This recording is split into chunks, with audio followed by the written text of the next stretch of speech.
Okay, me again. So, didn't drive it this time at all. Just been sitting in the sun for about a day and haven't been driven in a couple of days.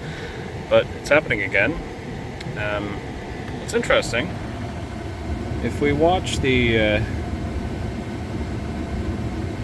transfer case controls here, you'll see the indicator on 2H will illuminate briefly and then go back out for a while. Yeah, it was there. See, there it's on. Okay, and now it's gone. That's like the transfer case control module is powering on and then rebooting itself. This is more of the same. We saw in the last video. There's that blind spot warning I was telling you about last time. Cross traffic system fault, rather.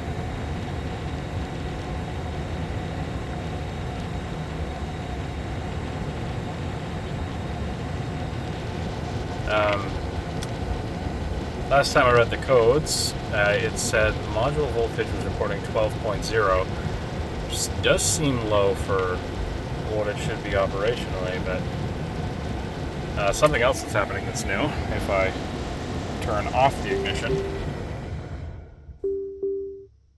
and open my door. I'm getting this incessant chime now.